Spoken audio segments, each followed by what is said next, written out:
Cricket খেলতে খুবই মজা। এটা একটা হারি বা জিতে খেলাটা আসলে খুবই মজার। ক্রিকেট খেলতে গিয়ে আমার হাতের আঙ্গুল একদম প্রায় ভেঙে গিয়েছে। ভারতের গুয়াহাটি আসামে এই মুহূর্তে আমরা পেয়ে গেছি বাংলাদেশের assistant high commissioner Zikrul Hasan Fahad স্যারকে। তিনি ৭ তারিখের ম্যাচটা উপভোগ করেছেন বাংলাদেশের, আজকের ম্যাচটাতেও ছিলেন, পুরোটা সময় ম্যাচে ছিলেন, দুটো ম্যাচে দেখেছেন। স্যার, ক্রিকেট পাগল মনে হচ্ছে অনেক আপনাকে। না, আসসালামু আলাইকুম, আপনাকে ধন্যবাদ।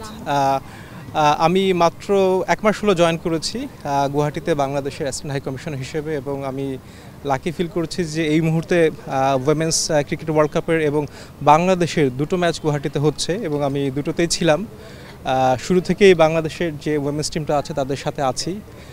প্রথম ম্যাচটাও দেখেছি। প্রথম ম্যাচে আমরা ইংল্যান্ডের বিপক্ষে খুবই ভালো করেছিলাম, এবং ম্যাচটা মনে হচ্ছিল যে জিতেই যাচ্ছি। বাট ক্রিকেট তো আসলে আনসার্টেন একটা খেলা। আজকেও আমাদের মেয়েরা খুবই ভালো পারফর্ম করেছে। বসুন্ধরা টিস্যু, অশুদ্ধতার বিরুদ্ধে এক বিন্দুও ছাড় নয়। বাট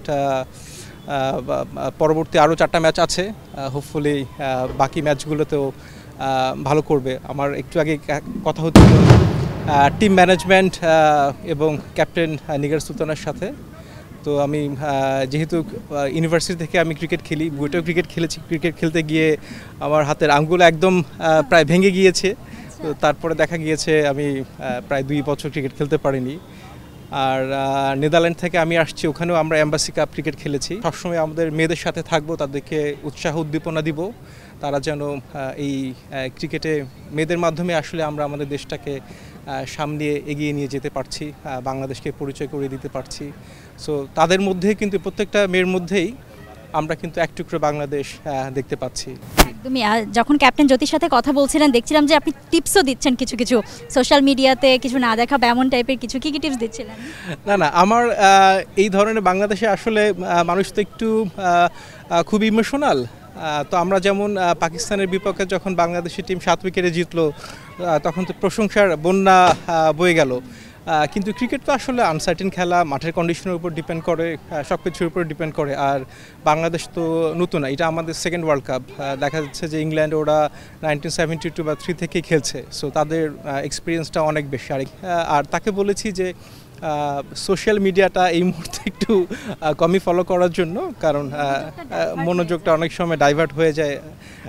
তো আর পরিবারের সাথে যোগাযোগ রাখার জন্য, যেন পরিবার যেন ভালো থাকে, নিজেও যেন ভালো থাকে। তুমি ক্রিকেটের কথা বলেন, নারী ক্রিকেটের কথা বলেন, ছেলেদেরও চলছে ক্রিকেট। বাংলাদেশ আফগানিস্তানের সাথে খেলছে, তারা অলরেডি সিরিজ জিতেছে, T20 হোয়াইট ওয়াশ করেছে, ওয়ানডে খেলছে, এবং ঠিক একদিন আগে কিন্তু বাংলাদেশের ফুটবল ম্যাচও ছিল হংকং চায়নার সাথে। হামজা চৌধুরী খেলেছেন, খুব টাইট একটা ম্যাচ ছিল, 4-3 গোলে বাংলাদেশ আনফর্চুনেটলি হেরে গেছে। সো ফুটবলও নিশ্চয়ই ফলো করা হয় বাংলাদেশে? ফুটবল সত্যি কথা বলতে খুব বেশি ফলো করা হয় না।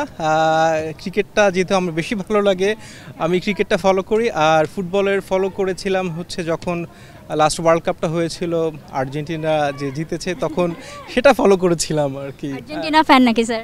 আর্জেন্টিনার ফ্যান। জি। আর হচ্ছে আপনার পছন্দের ক্রিকেটারকে বাংলাদেশের এবং হচ্ছে বাংলাদেশের বাইরেও? বাংলাদেশের ক্রিকেটার আসলে এখনকার থেকে আমার আগেকার ক্রিকেটগুলোকেই বেশি ভালো লাগে, যেহেতু আমার বয়সের সাথে ওই সময়কার ক্রিকেটাররা খুবই ভালো খেলতেন।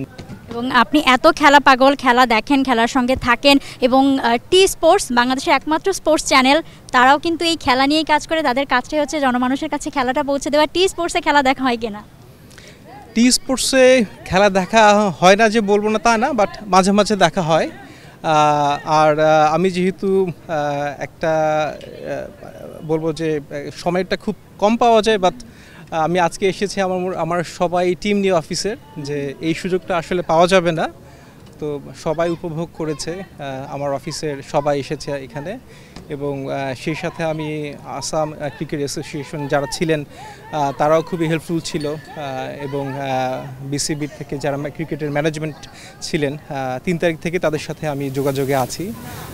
এবং কোচ যে ইমরান ভাই, উনি তো আপনারা সবাই জানেন যে একটা মাইলস্টোন করেছিলেন কলম্বোতে, তারপরে উনি আমাদের টিমের সাথে আছেন, তারা যেন ইন্সপায়ার ফিল করে তারা।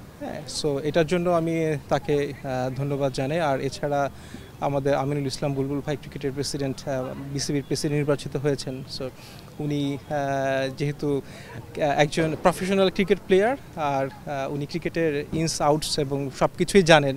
সো আশা করি ওনার হাত ধরে বাংলাদেশ ক্রিকেট বোর্ড এবং বাংলাদেশের ক্রিকেট আরও এগিয়ে যাবে এবং আমরা আরও পৃথিবীর মানচিত্রে বাংলাদেশের যে নামটা লাল সবুজের পতাকাটাকে আরও বেশি উজ্জ্বলভাবে উপস্থাপন করতে পারবো। তো আমার সেই আশা করছি।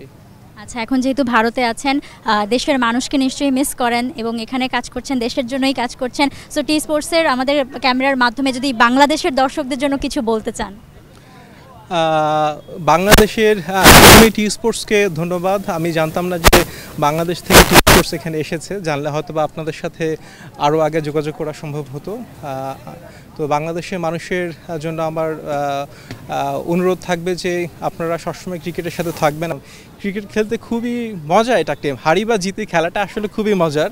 তো ছেলেরা যেটা খেলে মজা পায়, আমার মনে হয় মেয়েরাও এই খেলাটা উপভোগ করবে। অসংখ্য ধন্যবাদ স্যার, আপনাকে অসংখ্য ধন্যবাদ। আপনাকে অসংখ্য ধন্যবাদ এবং টি স্পোর্টসকেও অসংখ্য ধন্যবাদ।